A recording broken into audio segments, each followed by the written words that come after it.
Ladies and gentlemen, welcome to the Hyperconscious Podcast. Alan, what is hyperconscious? Once you understand why something is the way that it is, now you have the power to change it. Great conversations with great people and great questions are the keys to the kingdom of unlocking your consciousness. Every single action that you do starts as a thought. When you control the way you think, you will control the way you act, and you will control the way you live. That is hyperconscious.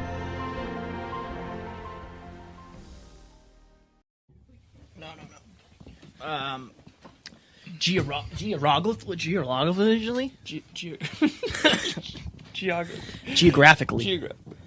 Geographically. This is cool. So I would say make sure that pretty face is showing. Yes, true. They're going to want to see that thing. They're going to want to see that thing, Alan. That face. You good? Ready?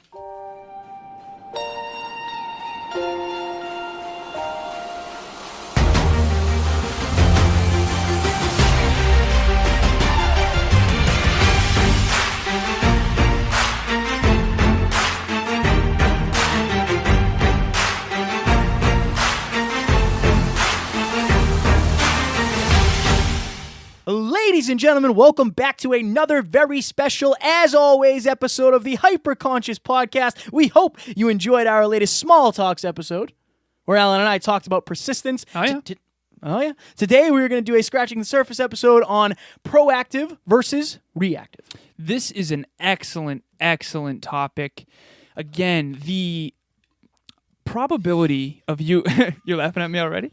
The probability of you achieving your dreams is going to come down to how focused you can stay on the essentials of your own life. In other words, the tiny leverage points that are going to open the door to your dreams, but being proactive in that arena and then allowing the reactions in your life to be also sort of calculated here. So I like to think of it as 80-20, but before we dive deeper into this topic... Oh, my God. Laughing at me again. No, I'm just having a good here. time. I'm fired up. It's been a good Monday. We record on Mondays. It's been a good day, and I'm grateful for things. Grateful and dissatisfied. Yes. Simultaneously. Yes. Grateful dissatisfaction. That'll be another episode at another point. That will. So first, just a friendly reminder to go to the hyperconsciouspodcast.com, click on join #HyperconsciousNation. Folks, this is a team effort, and we really do love when you reach out on all the different social media platforms, and we want to elevate the whole team. And that's what those morning minutes are going to help you do. We need to be reminded more than we need to be taught, and we're going to consistently remind you of the fundamentals over and over and over again. Kickstart your days off right with something empowering. So speaking of reaching out, and I know I've mentioned this on the last couple episodes, but I have created a new tab on the website, thehyperconsciouspodcast.com, that has our book suggestions on it. So we have had some listeners reach out, as well as clients who ask, what books do you guys recommend for this? Or for this part of my life, or for finances, or for relationships, or for habits, whatever it may be. So I built a new thing on the website that is our book recommendations. If you go there, you can get a direct link to Amazon where you can buy it, and it will also help us because we will get a little bit, a percentage of the sale through our Amazon affiliation. It will not cost you any more, but head over to the website if you're looking for some books. Folks, if I could go back and change some things and tell my younger self, I would say read more books as one of the main ones. Younger. I would also say, drink less. Yes. For sure. Yes, I knew that was read coming. more books, drink less, be the most kind version of yourself. All right. So books are books. All right, books are books. All right, so let's talk about proactive versus reactive. I'm sure if you're listening to this, you have heard the term proactive and you have heard the term reactive. Alan, can you give us an example of what proactive is and what reactive is? Absolutely. So recently on one of the episodes, we talked about a video that I saw by one of my old coaches, Alex Goad. He did the 4 different Ds of time. So deep time, distracted time, directed time, and downtime. Mm-hmm. So I would argue that directed time and deep time, deep is basically when you sit down to do a task and only focus on that one thing. It's something that requires your full creative energy, your focus. Directed time is like a task list that you write out and you knock those tasks down. Distracted time is when anytime you're doing something that you didn't plan in advance. It wasn't premeditated. It just kind of happened. That's reactive. And then there's R&R. And a lot of times R&R downtime is also pretty reactive. So where are you spending your time? The first and foremost thing here is we all have 24 hours in a day. If you sleep 8, which I recommend. Yes. It's one of the pillars. Right. It's one of the pillars. It's the top pillar. Really. Wow. Thank you for that. You're welcome. Shameless plug. Right. So then that means you have 16 hours in a day. Any hero you have also only has 16 hours. Where you spend your time, more appropriately, where you invest your time, is going to greatly determine the outcomes in your life and who you become as well. So directed time and deep time are proactive, and those need to be allocated toward specific essentials based on your specific goals and dreams and who you want to become. Distracted time and downtime are most likely reactive. Downtime can be both, but if it's like, hey, Kevin reaches out, hey, Alan, I'm going to go fishing on Friday night. Do you want to come? That would be reacting to Kevin reaching out to me. Also, I would have to say at your pond with your boat. Right. Do you want to go fishing with me at your house? Because I'm going to fish. Exactly. That's how I would word that. So in Kevin's case, that was proactive R&R downtime with me. For me, that would be reacting. If I said yes to him, that's a reactive thing. Here's the one thing I want to get across in this episode, the most important thing, I believe. Anytime someone reaches out to you via email, Snapchat, text message, direct message, Facebook message, any way someone reaches out to you, phone calls, that is always reacting. You are reacting to the world's solicitations of you. Now, that's not necessarily a bad thing, but you must be discerning. Because, have you ever watched that movie Yes Man with Jim Carrey? Yeah. I love the lesson in that movie because, yes, at the beginning, it seems so wonderful. He says yes to everything. He goes skydiving, and I remember that one scene. He's like, Red Bull, Red Bull, Red Bull. I love Red Bull. Yeah, right. Hard pass. Hard pass on on skydiving. I actually may do it at some It's point. going to be a no from me, dog. At the beginning of the movie, it seems like his life is so glorious. But very quickly, and I believe the moral of the story is if you say yes to everything, you're going to end up burning down and your life is going to feel meaningless. So on this episode, we want to encourage you, challenge you, help you be more discerning in your life and focus more on proactively doing the work of your life rather than just reacting in your life. I'm going to go, per the usual, a completely different route. Let's go. So that was a very deep, analytical, habit-forming example you used, and I enjoyed that. I think that's your mental side coming out. Oh, yeah? Now, when I think proactive versus reactive, I think of a 55-year-old man who has a great job and a great family, and he kind of eats what he wants. He does what he wants because he feels like he's earned that in his life, and he has a heart attack. And he reacts by getting healthy. He reacts by spending more time with his family. He reacts by making a will. He reacts by allocating his time differently and not spending so much time at the office. The biggest difference between proactiveness and being reactive is when you are proactive, you usually cannot see why you're doing it. You're looking into the future. You're proactively saving money in your 401k rather than reactively having to sell your house when you lose your job. Interesting. To me, the biggest difference between being proactive and reactive is allowing you to determine and also control your future. Now, it doesn't seem like it in the moment. Again, you and I are proactively learning. You and I are proactively doing the things that we need to do one day. One day it's gonna happen, and it's gonna be like, yo, I'm so glad I did that. That happens along the way. Oh yeah, it happens all the time. Right. But it's almost always in the future. Yeah. Right. So we always say, and this is going to be an interesting thing. This is an interesting talking point. I firmly believe, and I know you firmly believe, that pain is what creates change. Pain is usually a catalyzer for change.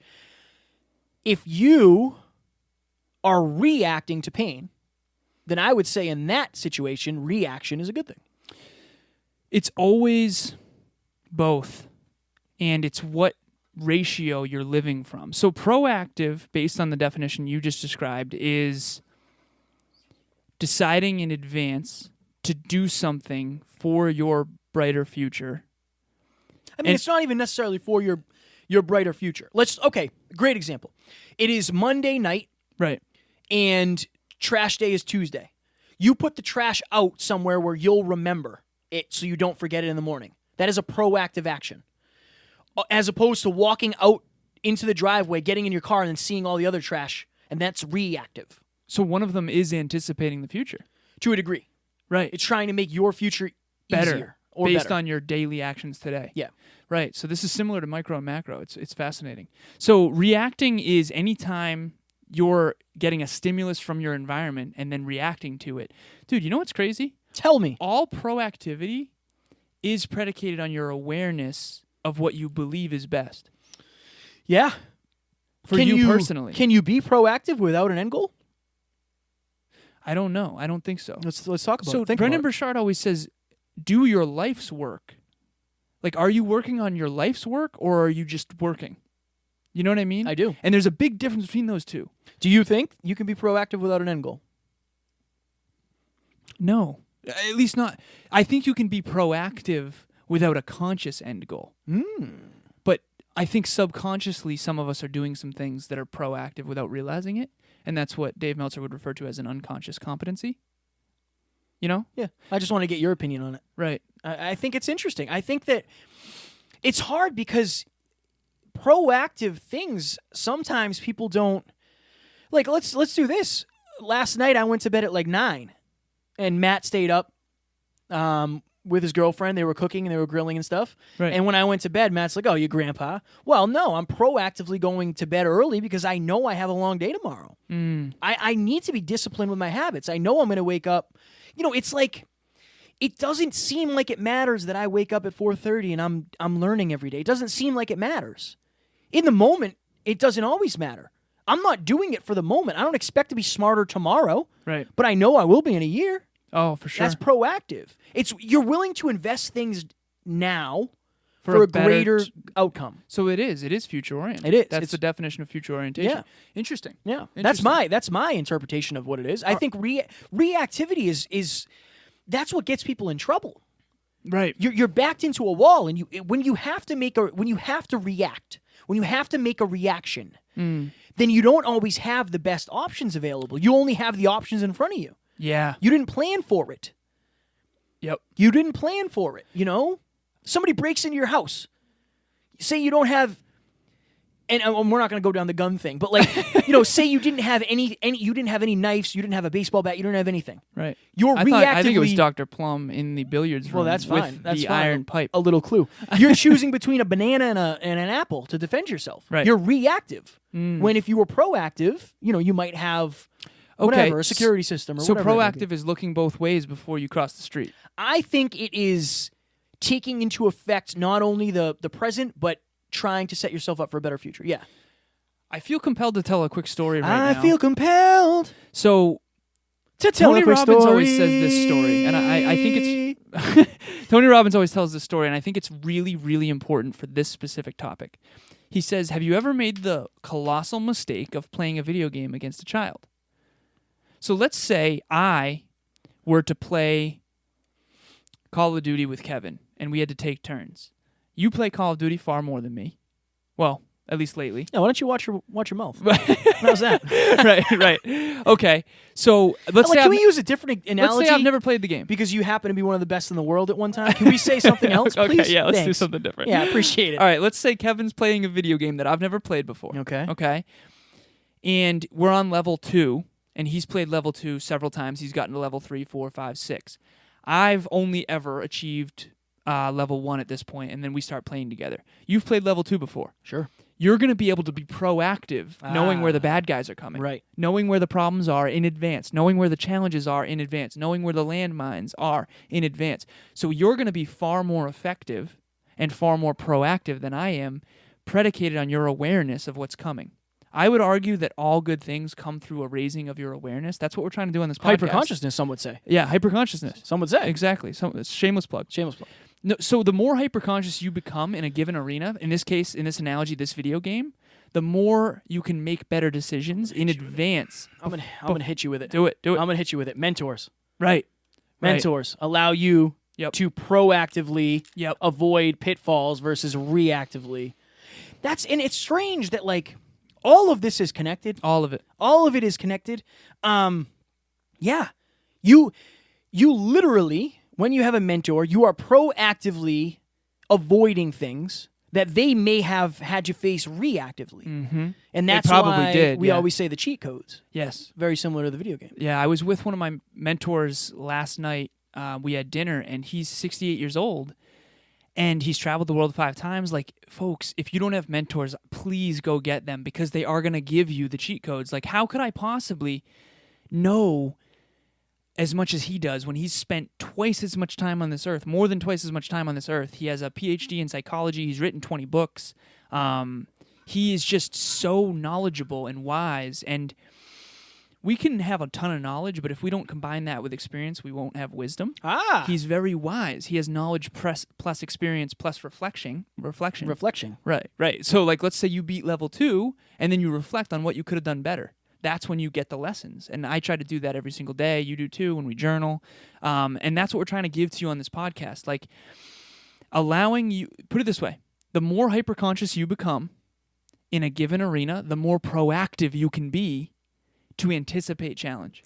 Why do you think, and I don't know what the percentage is. Like, usually it's, I think the percentage of most things is 80-20. I really do believe it's that. Sometimes maybe 90-10. But what do you think is holding people back from actually being proactive? Because we definitely live in a reactive environment. Yeah. What do you think is holding people back the most? I think, number one, I think it's a lack of opportunity cost awareness. So I think people don't realize what they're giving up. Let me give you an example. So Darren Hardy says this. He says, if I could collapse the space-time continuum and show you the rippled compound effect of your decision today, you'd start making different decisions immediately. People don't plan on becoming obese. They don't plan on getting divorced. They don't plan on bankruptcy. Those things happen because of a lack of awareness over time. And so, for example, if you are out there right now and you don't hydrate consistently, you are quite literally, based on science, going to age worse than someone who does. But if you were not aware of that, then you couldn't proactively overhydrate. I was on the phone with one of my clients recently on Sunday, I believe, Sunday morning. Shout out to Eddie P. Eddie P! Your World Within. He was on episode 66. Yep. And 34, another one, I think. Yeah, 34. No, I think it was. That was Lori Harder. Lori Harder. Shout out to Lori Harder. Anyways, Maybe 37? Eddie Pinero of Your World Within. We had him on a third time. Yeah, it's a lot of times. Okay, so we've had him on P- 3 times. Okay. Eddie P's the man. Eddie P's the man. Okay, so Eddie Pinero was drinking 256 ounces a day, and I said, Eddie, man, you don't need that much water, in my opinion. But I remember being on the phone with a different client, and this is again perception versus reality a little bit here. I remember being on the phone with a client saying, I hydrate. Oh, don't worry about hydration, because I go through the pillars: sleep, hydration, nutrition, training, mobility. Okay, so hydration. Oh, don't worry about hydration. I've got that down pat. I'm like, okay, well, what does that mean? We tell ourselves a story, but numbers never lie. What's the number? She's like, like 24 ounces a day. I'm like, oh my God. Like, now granted, this is a younger person who was never taught that how important hydration is for long-term health, for not aging, for looking better, feeling better, all of that. She could have gone the rest of her life not knowing that she needs at least 96 ounces minimum to be fully hydrated per day. And that's consistently throughout the day. I won't get too deep in the science here. So I think the main reason why people, to answer your question, are not more proactive is because they don't understand the opportunity cost of not taking action. In other words, not hydrating more than 24 ounces a day, this person had no idea what she was leaving on the table in terms of anti-aging and health benefits. Remember when I think you told me that, and I said, imagine if, so when it comes to water, somebody would say, yeah, I'm drinking 20, don't worry about it, I'm drinking tons. I'm drinking 24 ounces a day. That's 2 beers. So if I said, do you drink a lot of beer? And you had 2 beers a day, you probably say no. Like, no, I don't really have that much. I have two a day. Right. That's also very contextual. It's very interesting. Yeah. What was I gonna say? I think we should. I want to ask you a few questions. No. About no. Okay. About proactive versus reactive. Yeah, sure, man. Okay, ready? Here we go. Here we go. Vulnerability for Kevin. Here we go. Where is a time in your life where you were reactive and no, let me rephrase. Where is a time in your life where you failed to be proactive and regretted it? Oh, man. So this will be a little bit of a behind the scenes of a future episode. So we talked about this with Tori Leto, who is dropping Sunday. So that'll be the next episode after this. Yes. Before I ended up going to therapy for the first time ever, I was living in Boston with my girlfriend at the time, and I was having suicidal thoughts. And I didn't know... I knew I didn't feel good, and I knew like things weren't good, but I didn't know what it meant. Right. So like I proactively could have really like seeked out help and saw like, okay, what are these thoughts and feelings normal? Like, what should I do about this? What do other people do about this? But it took my girlfriend at the time telling me like, yo, you need to go get help. So I had to react to that. I wish I was more proactive, because then... Why weren't you? Lack of awareness. Yeah, it all comes down to that. Lack of awareness. Your ability to be proactive will be predicated entirely on your level of awareness. Yeah, in and a given arena. You don't know. I didn't You don't know that you don't what know. it actually was. Yeah. Yeah. I just knew I didn't feel good, and I was like, well, I feel like I should be happy. Like I have a lot of good things. I have a lot of nice things. Right. It's just I wasn't. So I had to be reactive. I wish I was proactive for sure, because it would have saved me a lot of things. But at that time in my life, I was reactive when it came to everything. What do you think something that people are not proactive about that they should be? Their happiness. 101, whatever the highest number percentage you can give. 100%? I'm 10,000%. Burned them. I'm having this recently. I've been having this disconnect where it's like, without a happy life, you really don't have anything. Right. And it took near suicide for me to realize that. It took near death for you to realize that. It takes a lot for people to realize that, and it's usually a reactive thing. And I think that's kind of you and I's biggest thing, is like, I want you guys to proactively figure out that your job is just a job if it doesn't make you happy. It's just a job that you're spending 8 hours at, and you're attaching your identity to it. And when you're 65 years old and you're retired, I don't want you to regret it. That's the disconnect. I've said this before, man. If this was a movie and an alien came down and was like, wait, where are you going? Oh, I'm going to work. Oh, what do you do? Like, this is what I do. Oh, do you like it? No, I hate it. How long are you there? Like a third of the week. Why? That's what they would say. Why are you there? Right. Now, I understand, people get pigeonholed into things, but I think my biggest thing is like, if you're not proactively seeking happiness, you are waiting on something bad to happen so you can react. I figured it out. I What? figured something out. The Matrix? I just had right. I watched that yesterday. How do we unplug from the Matrix? No, so I just had a breakthrough, because when Kevin goes off on a rant, I have breakthroughs, and that's awesome. Right. Asking the tough questions will force you to become more proactive. Keep going. When you ask a difficult question, how am I going to feel in 10 years if I'm still at this job? Ah, yes. It forces you to become more proactive in your thinking, and therefore your actions, and therefore your life will change. Yeah. Which is what we're doing every time we're on these mics. We're asking and answering tough questions for the listeners and for each other. And that's why sometimes I'll say something completely not related. Right. But because I know it might be something that you've never heard before, or maybe you'll hear it and say like, oh, I've never really thought about it that way. Right. And that's how things start. That's why I said when you were talking about the 24 ounces of water. Right. Like, what I said was not related to this episode at all, really. But that's a contextual thing that maybe you've never thought about that before. And it only came up because we were talking about this topic. Right. So it's You gotta conversations do change lives. When they're hyperconscious, some would as say. they say. What? Right. Other questions? Oh yeah, for the sure, kid? for sure. Okay, so here we go. What is an example in your life where you were proactive and you avoided some sort of, pain or turmoil or injury or something like that? Let me rephrase. Okay. What's an area of your life where you're the most proactive? Boom. What's an area currently? Yeah. Fitness. Okay, yeah, perfect. Fitness. Go down with that. Why? Because every day I foam roll. I do my mobility stuff. I watch videos almost every day on certain things about fitness, about nutrition, about dieting, about metabolism, about hormones, about what's up. I had another breakthrough. Oh my God. It'd be nice if I could talk for more than 2 freaking minutes. I had another breakthrough. Go ahead. Setting goals boy. will force you to become more proactive. Oh, yeah. So Kevin gets in the gym every morning with Matt, who is way stronger than him. by the way, and me as well, by the way. You couldn't have said you first. You know what I mean? Nope. Oh, man. And I would argue, I've thought about it a lot. I'm like, okay, how come he's doing more mobility than me? And I realized it's because he's consistently getting the feedback with Matt of I'm not strong enough. That's definitely part of it. So you have bigger strength goals than I do. Yes. And because of that, you are now forced to be more proactive on your mobility. Yes. I've often said to people, set the goals that will force you to become more accountable today. In other words, more proactive today. This is, okay, a lot of people on this podcast have heard me say I want to live to 120. Yes.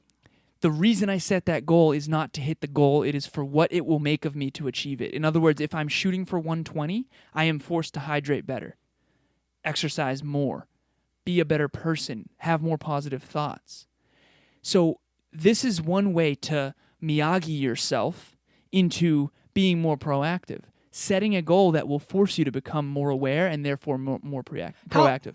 Preactive. Right. How about this? You can be 5 levels of proactive at the same time. So, one of my clients wants to get into real estate. Mm-hmm. Now, there are several things I could say. Okay, save money. Right? Right. Okay, save money. Yep. That's only one facet of being proactive. Yeah. You what also, are some others? Yeah. I would say this. You want to be as proactive as humanly possible, so when the time comes, you have enough knowledge, you have enough discipline, and you already have the habits to do whatever you want to follow through on. So pick up a book that is all about real estate. But not just about real estate. It's about the finances of real estate. Right. It's also about the tax breaks. It's about the things that are going to make you, all of those things. Right. All of those things. Where's the best market?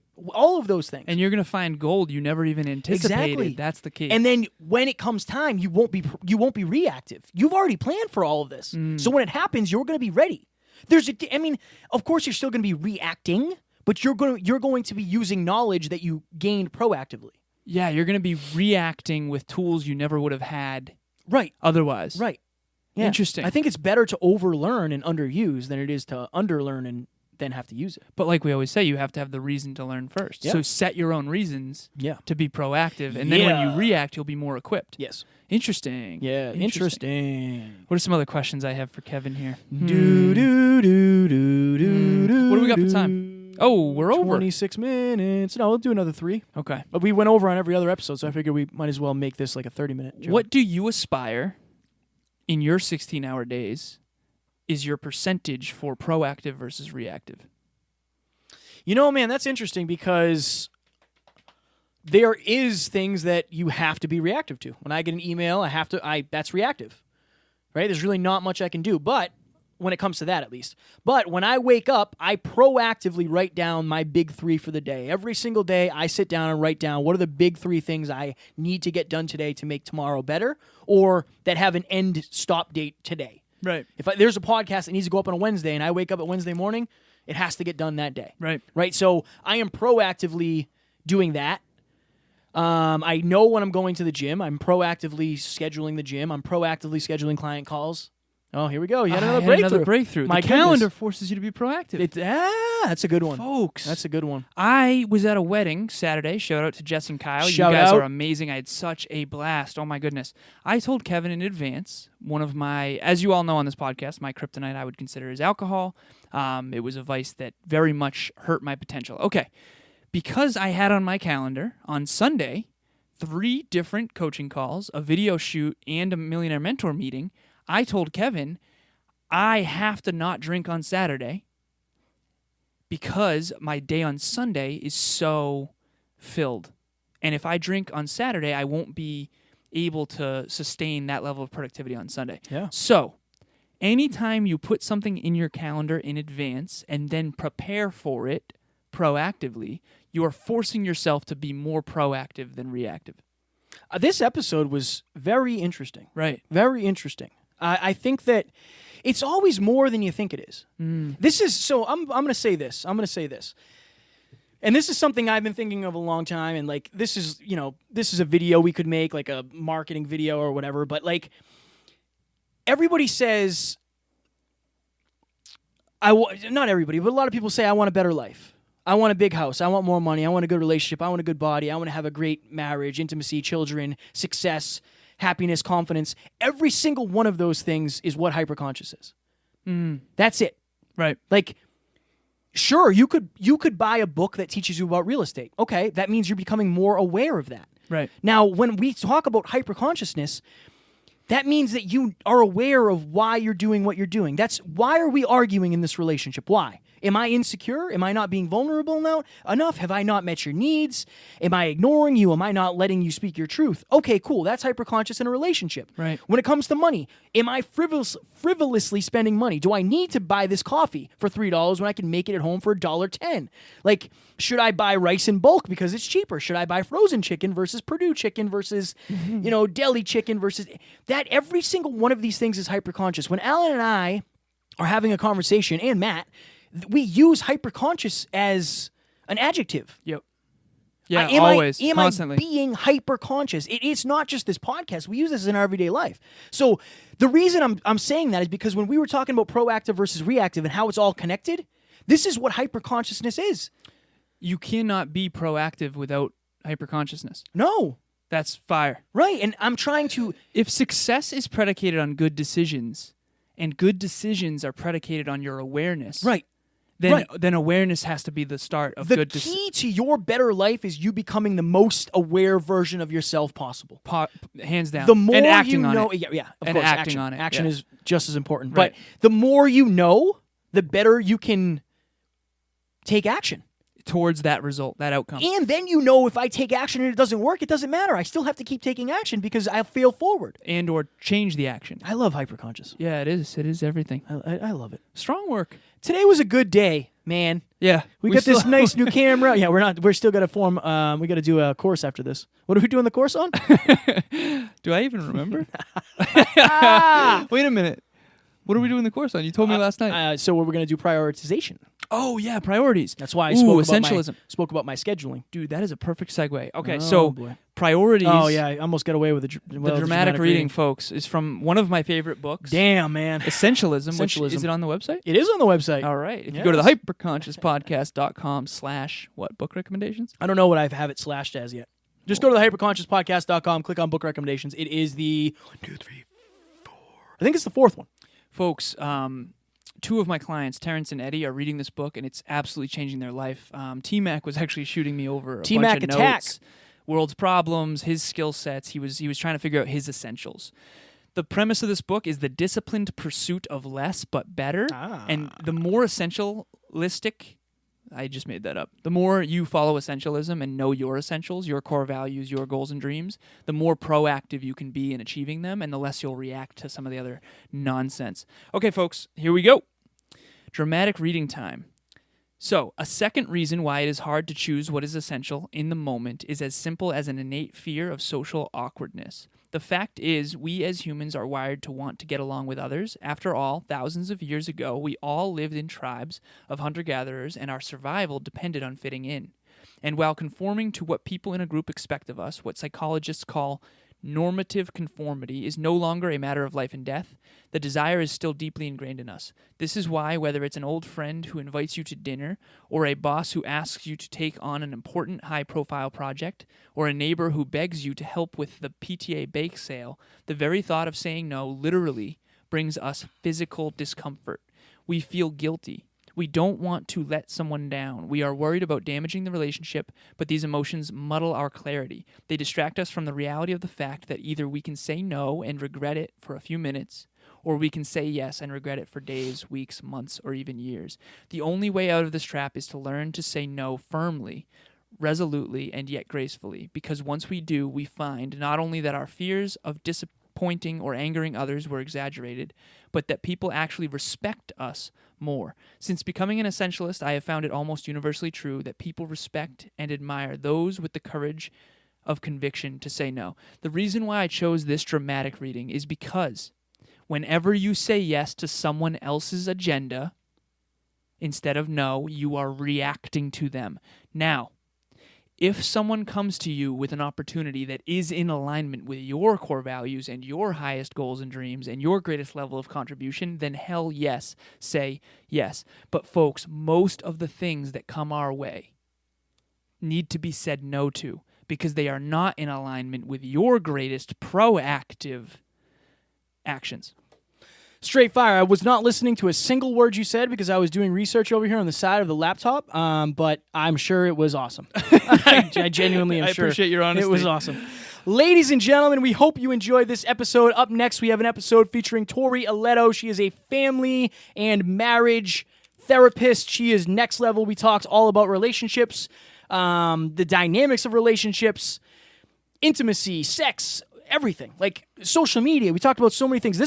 So Alan and I set the intention a while ago to have somebody on that we could really, really pick their brains about relationships. And I think this episode delivered that and more.